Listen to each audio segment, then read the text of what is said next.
Sophia und ich sind beide nicht getauft und fahren heute zu einem katholischen Kloster zum Übernachten. Aber ich gehe mal davon aus, dass es kein Problem sein wird. Wir erzählen das deshalb, weil es tatsächlich einmal passiert ist, dass wir als noch Grundschulkinder auf einem Schulausflug aus dem Mainzer Dom geschmissen wurden. Da kam eine Nonne und fragte uns, ob wir katholisch seien.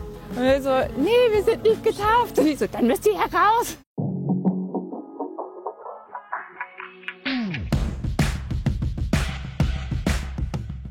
Hi, wir sind Milena und Sophia.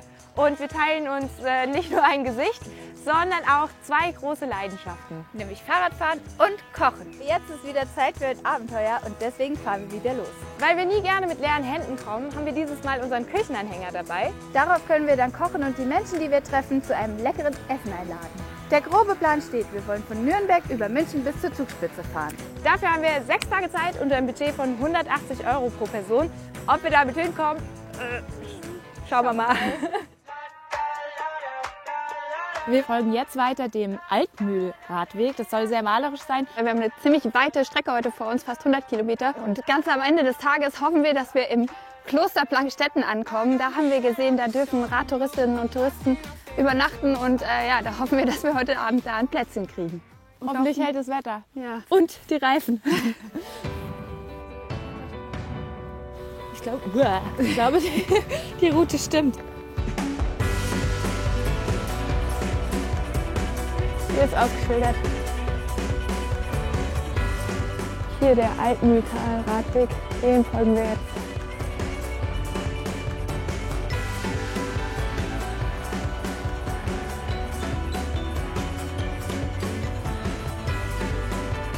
Da könnten wir Pause machen. Ja.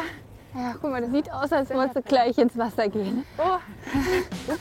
Oh, hallo. Und du gehst jetzt echt raus? Für mich geht es jetzt gleich auf unseren wundervollen Almsee. Wenn ihr Lust habt, könnt ihr mich gerne begleiten. Wir haben hier noch ein paar Subs.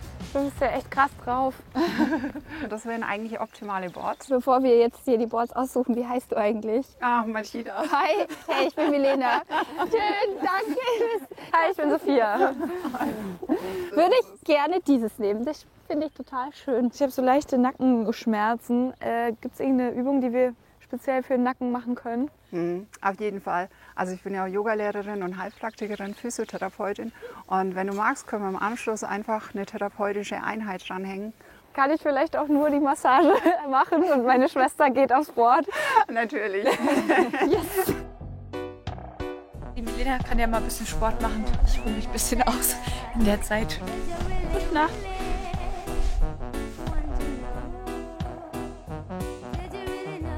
Ja, da kannst du wirklich entspannt dann auf dein Subboard steigen.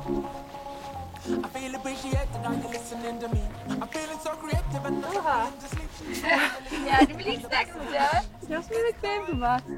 Viel Spaß euch. Ein bisschen aufgeregt bin ich schon. Unser Ziel ist die Yoga-Insel. Da gehe ich lieber mal runter. Dann versuche ich mich mal hier reinzudrehen. Gut, da haben wir schon. Und dann kannst du erstmal kurz ein bisschen durchatmen. Wirklich wunderschön hier. Wir atmen nochmal tief ein. Und mit dem nächsten Ausatmen dürft ihr die Arme mit nach vorne nehmen, den Kopf ganz weit nach unten hängen lassen. Schulter-Nackenbereich locker lassen. Und dann nochmal tief ein- und ausatmen. Du Leute, was soll ich sagen? Also Milena macht ja Sport auf dem Wasser. Vorne. Aber ich sitze hier eigentlich ganz gemütlich, genieße die Sonne, lass mir die Sonne auf die Nase schauen. Es ist ja heute schon ganz schön windig und wellig. Was wäre jetzt so eine Pose, die du heute niemandem empfehlen würdest? Oh mein Gott, Tree Pose, also der Baum, das ist Einbeinstand. Und du würdest deinen Fuß zum Beispiel an den Unterschenkel nehmen. Ich glaube, ich versuch's mal. Wenn ich im Wasser lande, ist ja auch nicht so schlimm. Ich ziehe dich wieder raus.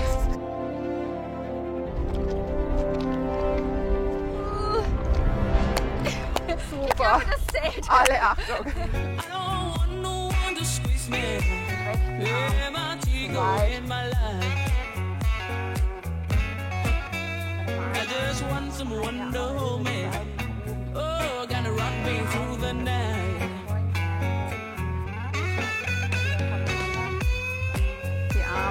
ganz entspannt neben dem Körper ablegen.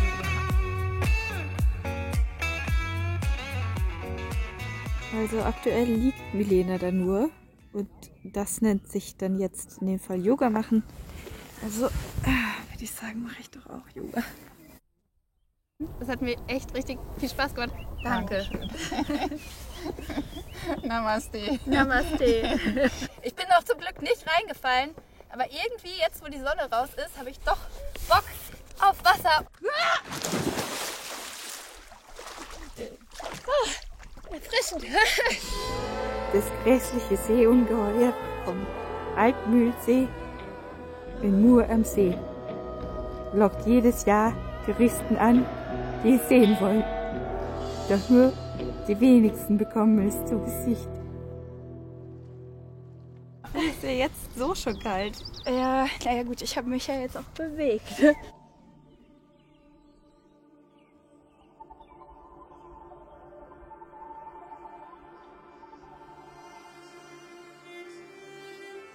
Körper, Geist und Seele bilden ja eine Einheit.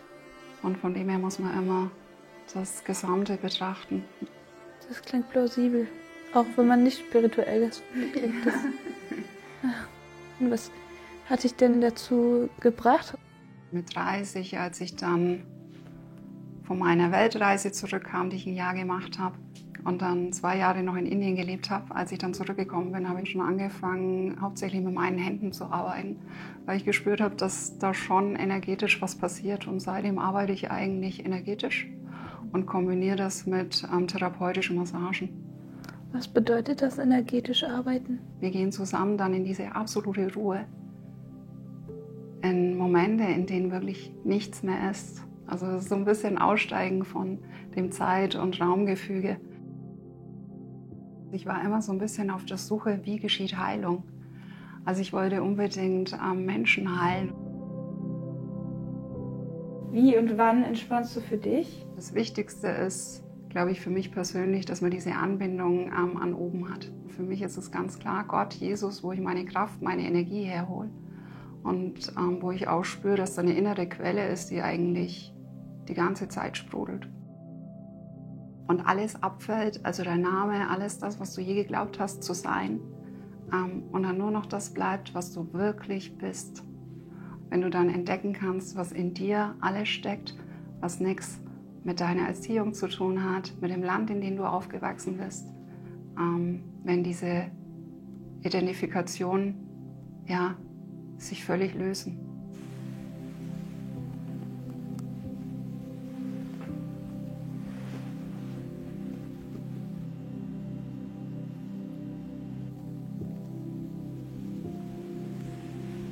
Ein Ort, der für mich total entspannend ist, weil ich da super gut den Kopf abschalten kann, sind laute Konzerte. Also so Metal-Konzerte, weil ich da das absolute Gegenteil von Stille. Das Lebendige, was einen dann entspannen lässt. Alles rauslässt, was sich sonst in einem angestaut hat.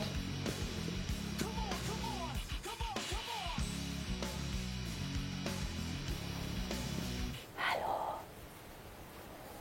Ich wollte auch mal kurz reingucken. Sophia, bist du gut entspannt? Bis eben war es angenehm, dann kamst du rein. Das ist Schwesternliebe. Wir müssen ein bisschen die Zeit im Blick halten. Nein. Sonst müssen wir heute Nacht das Zelt aufschlagen. Na gut. Gut, dann. Vielen Dank. Oh, das war so angenehm.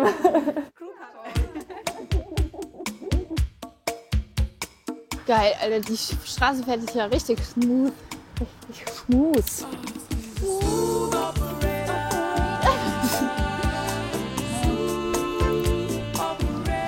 Ach, herrlich. So nichts Schöneres als in einer vielbefahrenen Straße. Wir fahren vom Altmühlradweg wollen wir auf den Main-Donau-Kanal kommen. Deswegen kreuzen wir hier einmal quer durchs Land.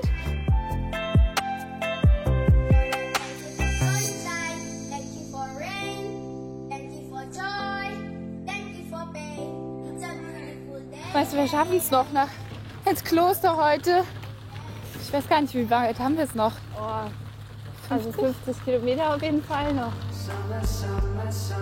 Boah, irgendwie tut mein Nacken immer noch Weh. Ich leide echt mit dir, Sophia. Sophia und ich haben so eine Verbindung. Ich spüre, wenn es ihr nicht gut geht, und sie spürt auch, wenn es mir nicht gut geht.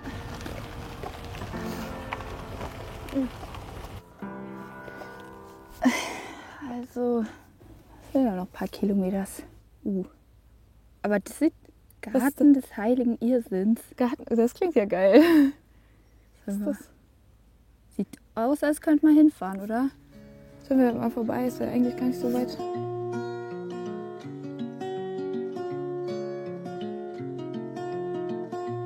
Das heißt, ich glaube, wir müssen da vorne rechts rein. Ich habe da ehrlich gesagt nur einen Acker gesehen. Ich sehe da niemanden. Sieht irgendwie ein bisschen Aber es geht so abgefahren eine aus, Autospur, oder? geht da rein. Hallo? Hallo, servus, Hallo. Hi, grüßt euch.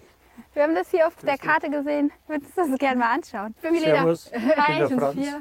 Hallo Franz. Ja, gehen wir mal rein. Schaut euch um. Könnt auch was fragen.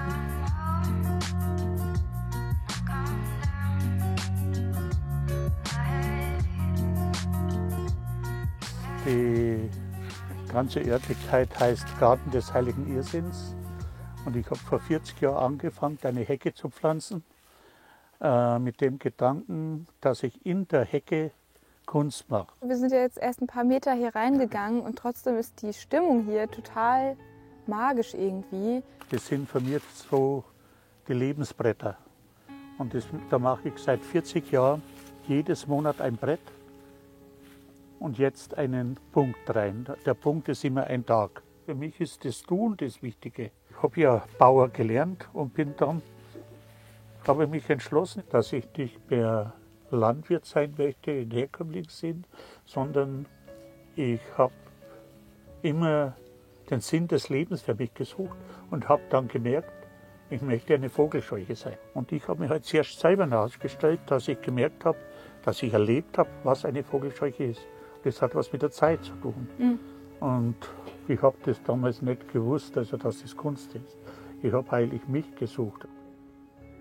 Jetzt heißt es ja hier Garten des Heiligen Irrsinns. Was ist denn der Irrsinn für dich? Ja, für mich eigentlich nicht. Also es war für die Menschen, die mich betrachtet haben. Also die haben gesagt, was der macht, das ist doch ein Schmarrn, das ist ein Irrsinn. Warum macht man sowas?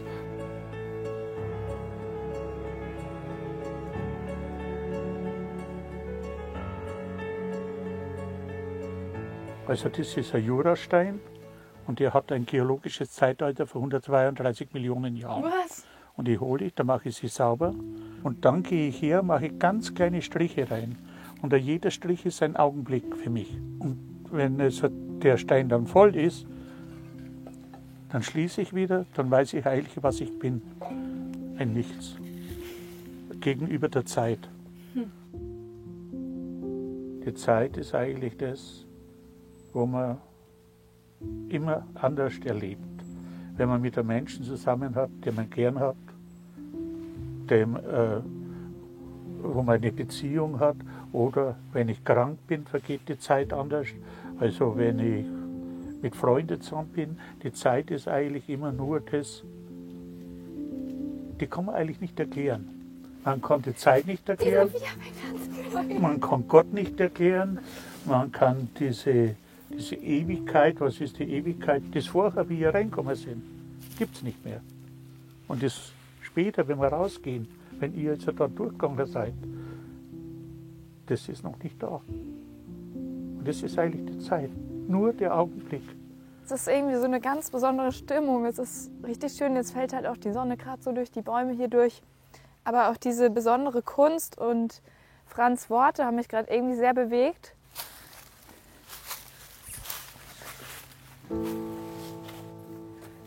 Jetzt ist mein Spiegelbild.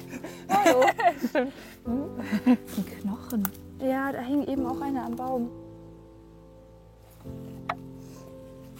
Ich muss jetzt noch was zeigen, und zwar, ich mache mir meine Musikinstrumente immer selber.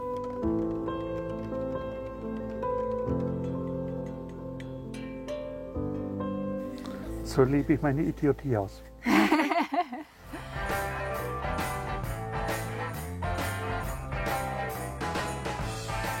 Tschüss, Franz. Danke. Servus, eine gute Fahrt. Gell? Danke. Tschüss. I am the passenger, and I ride, Schieben. Trinkt das Wasser? Ja, voll.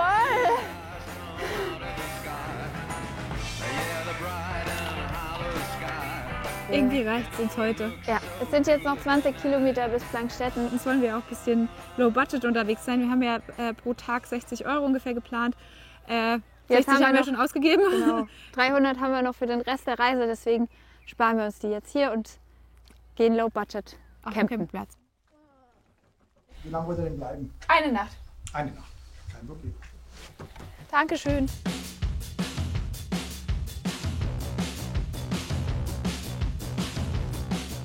Okay, jetzt Teamwork. Warum sind Zelte eigentlich immer darauf konzipiert, so... Na gut, doch, jetzt hat's geklappt. So, das war's auch schon. Zeltaufbau. Oh, vielen, vielen Dank. Ein kleines Dorf im Frankenland ist durch sein gutes Bier bekannt.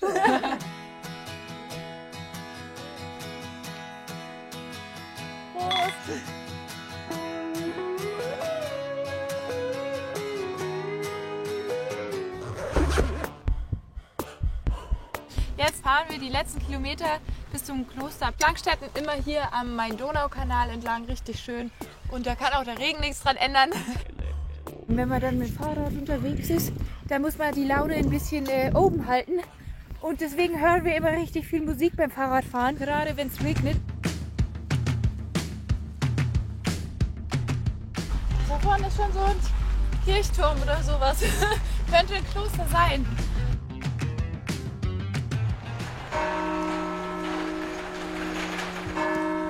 Heidewitzka, jetzt kaum sind wir da, gehen die Glocken los.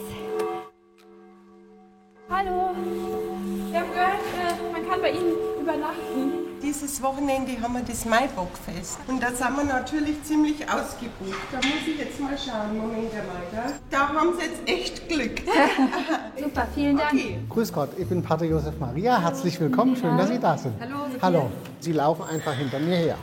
Alles klar.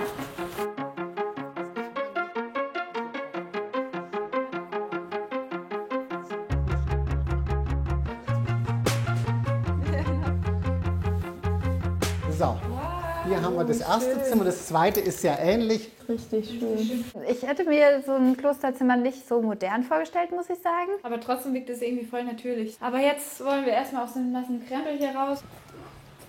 Wir schauen einfach ein bisschen rum. Ist das eine richtige Kirche? Genau, die schauen wir uns nachher noch an. Sie sehen schon, das ist der große Konventbau, in dem die Mönche wohnen. Jetzt denkt man, es gibt ganz viele Mönche. Plankstetten war immer klein, gab mal 9, mal 12, mal 15 Mönche. Heute sind wir 13. Hier gibt es ein Lesezimmer. Wow.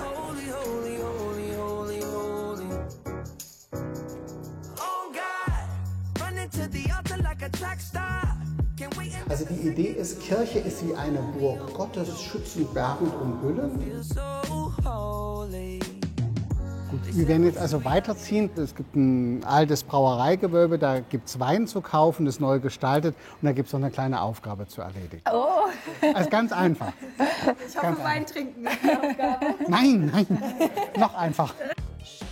Haben Sie schon mal mit dem Schrittzähler mitgezählt, wie viele Schritte Sie gehen am Tag? Also das Ziel sind 10.000, das schaffe ich auch, Sie haben auf jeden Fall einen schnellen Schritt drauf. damit man auch gelegentlich mal ankommt. Oh wow, das habe ich mir jetzt nicht so groß vorgestellt. Hinter Ihnen gibt es das Weingewölbe und was fehlt, ist noch ein Kreuz. Ach, ich habe mich schon gefragt, warum Sie das dabei haben. Genau. Dann nehmen wir das Dann mit. gebe ich Ihnen, das Dankeschön. ist auch vom Gewicht her, geht es glaube ich ganz gut. Oha, ich finde es irgendwie wichtig, wenn ich mit so einem Kreuz vorweg gehe.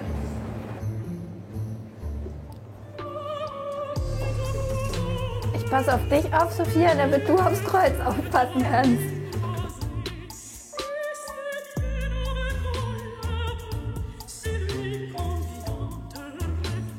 Ich glaube, es hängt schön so. Ich will jetzt noch ein Stück nach links. Also ich finde, jetzt hängt es gerade. Ja, ich würde auch sagen, so ist es Lass gerade. was gelten. Das habe ich noch nie gemacht. Sie werden ihr ganzes Leben hier verbringen. Sie haben einen sehr strikten Tagesplan mit 5 Gebeten am Tag.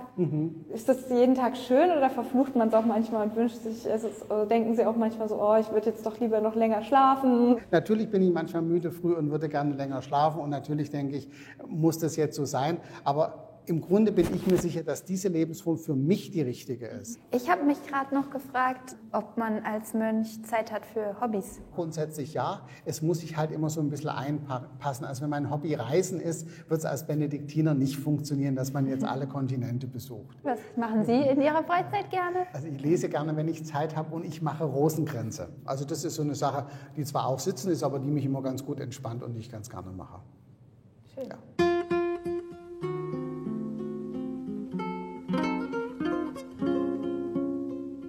Wo gehen wir denn jetzt hin? Wir schauen uns jetzt noch mal einen Raum an, die sogenannte Krypta.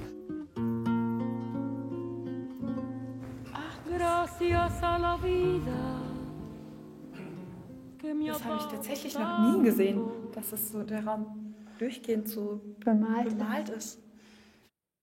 Momentan nutzen wir eine Klosterzelle, in der wir wohnen, und wenn wir die nicht mehr brauchen, gibt es hier unten einen Platz. Also für jetzt. Sie bleiben also auch nach Ihrem Leben körperlich hier? Genau, ja. Dann ziehen wir ein wenig weiter und schauen mal, was der Markt so bietet im Moment an Arbeit. An Arbeit? An Arbeit. Ich dachte an Gemüse. Hallo. Vater Patrick ist jetzt da. Hallo. Hallo, ich bin hier. Sie sind jetzt heute bei dem Sauwetter mit dem Fahrrad hergefahren? Ja. Da gleich rein. Also packe ich jetzt einfach an. Richtig, genau. Okay. Ich sag das Stopp. Ich sag schön Stopp.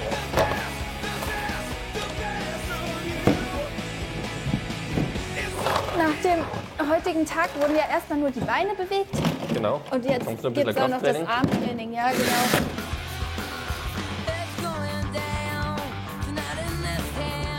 Ah, Vorsicht. Eine reicht an und die andere so klein,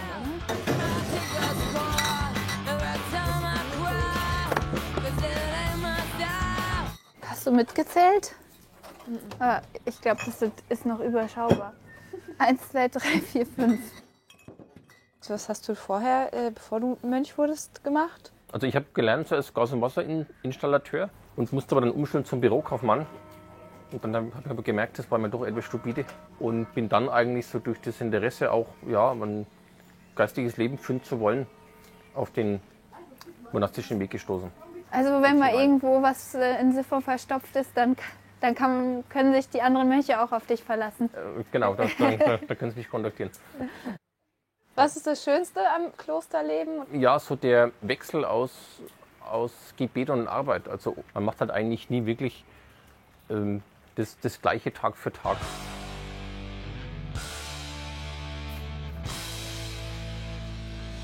Zum Abschluss gibt es jetzt jeweils für euch beide jeweils einen Maibock.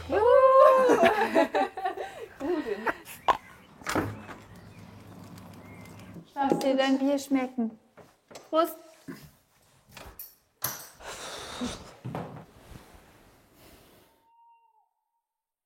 Boah, es ist jetzt 4:15. Deswegen bin ich echt noch ziemlich müde. Aber ich freue mich trotzdem jetzt auf die Morgenandacht. Weißt du, wo wir müssen? Es sieht aus, als wäre es das Mittelgebäude von den beiden. Ach, scheiße. Also, okay.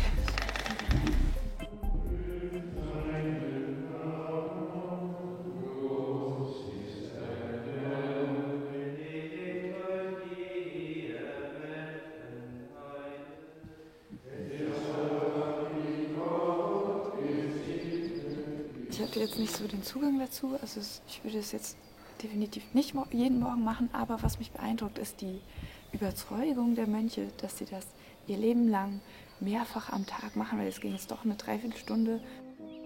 Um 11 ist hier der Bockbieranstich und bis dahin müssen wir ja unser Fingerfood fertig haben. Mal gucken, ob wir das alles noch so hinkriegen.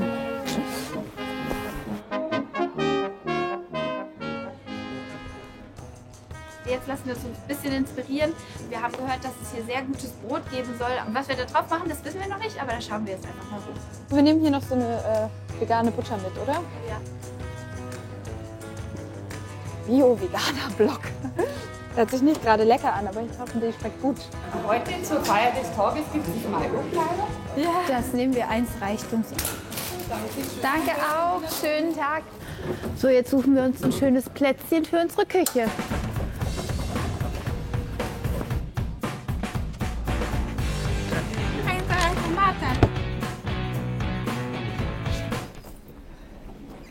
Los geht's. Sophia macht hier einmal so Auberginenröllchen mit Tomaten und Zwiebeln. Und die Pilze machen wir jetzt hier auf das Klosterbrot mit Hummus, mit getrockneten Tomaten. Und das Ganze ergibt echt eine gute Kombination.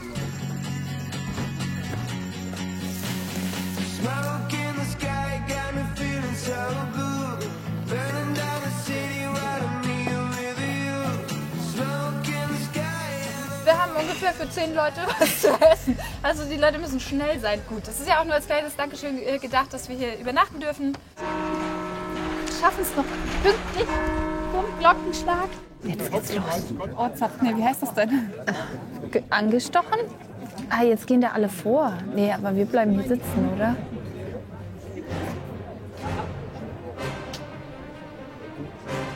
Eins. Oder läuft's schon? Ups, das war ein bisschen laut. Ah, nee, okay, es bleibt spannend. Es wird noch ein zweiter Schlag benötigt. So ganz geflossen ist es selber doch nicht. 2, 3, 4. 4 Schläge. Ein Prosit der Gemütlichkeit. Nicht lang schnacken, Kopf in Nicht lang schnacken, Kopf in Nacken. Ist aber aus Hamburg. Ja, da muss doch das hier mit drauf. Vielen Dank. Dankeschön. Ja, jetzt mal gucken, wie weit wir heute noch radeln. Oder ob wir hier im Klostergarten unser Zelt aufschlagen. Hallo, Pater. Maria. Hat ja gut geklappt. Ja, das Brot aus dem Kloster und wir haben dazu Austernpilze mariniert und angebraten. Mariniert. Mit was mariniert? Zitrone, Öl, Knoblauch, Pfeffersalz. Ganz einfach. Sehr lecker. Danke. Wunderbar. Schreiben Sie gerne zu. Sie können sich einen kleinen Snack zum Bier nehmen, umsonst. Ihr selbst gemacht? Ja, selbst gemacht. Alles rein pflanzlich. Das ist gut. Ist das vegan? Ja, es ist vegan. Guten. Also wenn Sie das jetzt beides noch wegnehmen würden, dann wären wir ganz froh, weil dann hätten wir ja alles leer. Ja. Eine unserer leichtesten. Ja, super. Wir sind leer. Jetzt packen wir zusammen, oder? Wir möchten Tschüss sagen. Dann Vielen alles Dank. Gute für Sie. Gottes Ja, Segen. danke schön. Kommen Sie gut weiter. Ich glaube, es hat allen Leuten ganz gut geschmeckt. Ja, würde ich auch sagen. Aber jetzt freuen wir uns auch auf die Weiterfahrt. Ich sehe da schon so ein Schild mit 18% Steigung. Da müssen wir jetzt rauf.